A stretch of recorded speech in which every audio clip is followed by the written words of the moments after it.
Vous avez remarqué à travers cet introïte combien il est question d'être dans la joie. Alors je ne sais pas comment vous comprenez ça, comment vous entendez ça, que vous vous imaginez que la joie c'est question de petits plaisirs, quoi. Je suis content de telle chose me donne la joie, tel truc me donne la joie. Alors, moi je vais vous dire comment j'essaye de comprendre ça pour moi. Pour moi, la joie de Dieu en moi, c'est de pouvoir tout vivre comme Jésus lui-même a vécu. Mais la joie n'est pas l'absence de soucis, n'est pas l'absence de difficultés, n'est pas l'absence de tracas, n'est pas l'absence de mauvaises nouvelles. La joie de Dieu en nous, en moi, c'est ma force pour assumer tout ce que la vie me demande d'assumer, quoi. Et donc, je ne me détruis pas, enfin j'essaye parce que je n'y arrive pas, mais en principe, je ne dois pas me détruire par ce qui m'arrive. Mais je devrais plutôt me faire du souci quand je sens la disparition du Christ de ma vie. La disparition du Christ de ma vie, c'est lorsque je m'appuie sur mon intelligence, c'est lorsque je m'appuie sur mes forces personnelles pour faire face à ce que la vie me réserve d'instant en instant, de minute en minute, de jour en jour, d'année en année.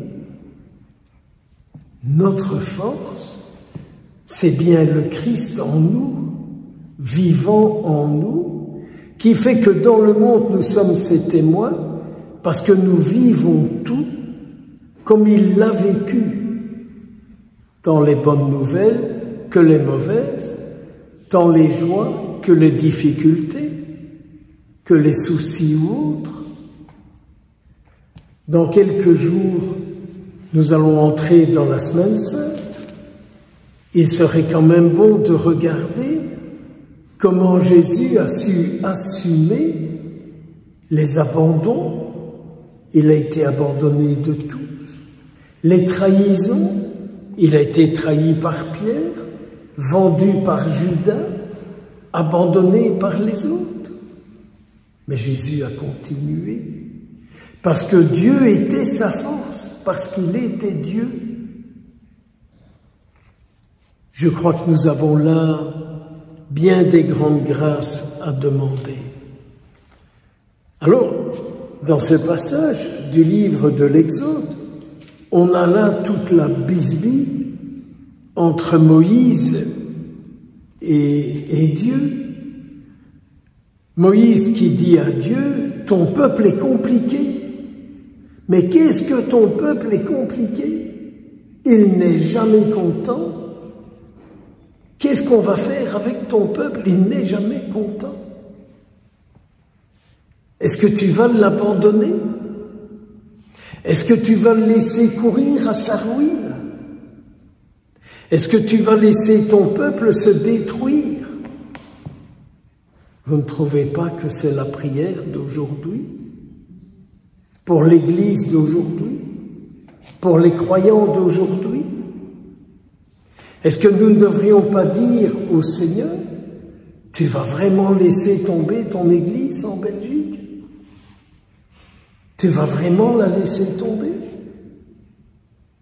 Est-ce que tu ne pourrais pas trouver un moyen de la rendre féconde? Est-ce que tu pourrais pas trouver un moyen de la rendre féconde?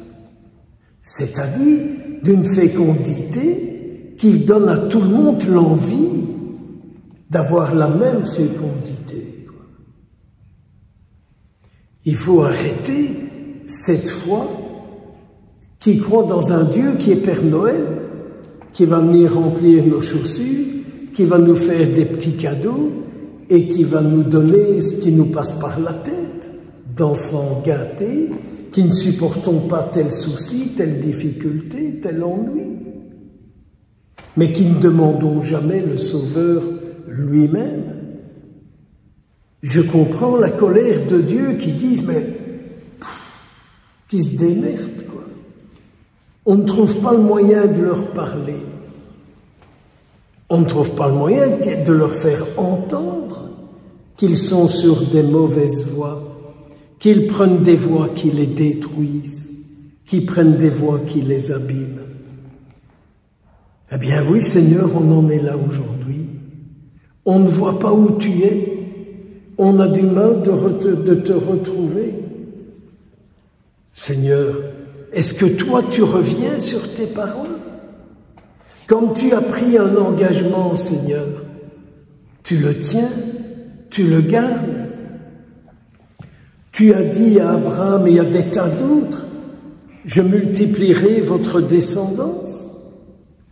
Je vous donnerai un pays où j'y serai avec vous. Moi, j'ai envie que tu sois avec nous ici. Qu'est-ce qu'on pourrait faire, Seigneur? Comment nous y prendre?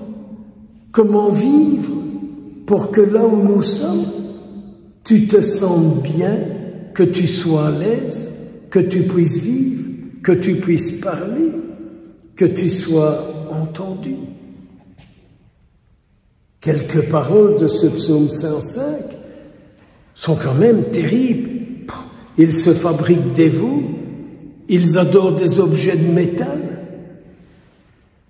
Je me disais, excusez-moi, hein, mais c'est tellement l'époque des tatouages, quoi. Ils adorent se foutre des tacs et de se regarder les peintures qu'ils se font les uns aux autres, quoi. Ils adorent ça. Ils adorent les objets qu'ils possèdent. Ils adorent ce qu'ils sont, et encore parce qu'ils sont mécontents d'eux-mêmes. Ils n'ont pas ce qu'ils veulent, et ils courent partout après des petits bonheurs, des petites joies. Ils courent partout après ça. Aïe, je vais me faire ramasser. Mais je pense, les fameux sports d'hiver, il faut les faire glisser, quoi. Et espérer qu'ils ne tombent pas, qu'ils ne reviennent pas fracturés à gauche et à droite. Et donc, on est dans des systèmes où on cherche des petits bonheurs, 8-10 jours dans la neige, ça c'est le top. Avoir telle bagnole électrique, ça c'est le top. Avoir ci, avoir ça, ça c'est bien. Mais être envahi, rempli de la puissance de Dieu, de la puissance du Christ, Tintin, ça n'intéresse pas. Et nous, est-ce que ça nous intéresse d'être remplis de la puissance du Christ? À un point tel que nos vies soient de plus en plus semblables à la sienne. Seigneur, c'est pour ça que nous sommes ici. Pour que nos vies soient de plus en plus remplies de ta vie et pour que nos vies soient libérées, délivrées de tout ce qu'il peut y avoir en nous qui nous détruise. Mais viens nous remplir de toi totalement. Fais que nous soyons accueillants à ce que tu es, à ce que tu donnes, à ce que tu veux, à ce que tu espères. Ah Seigneur, j'espère devenir ce que tu veux. Exauce-moi, exauce-nous et bénis-nous. Au nom du Père, du Fils et du Saint-Esprit.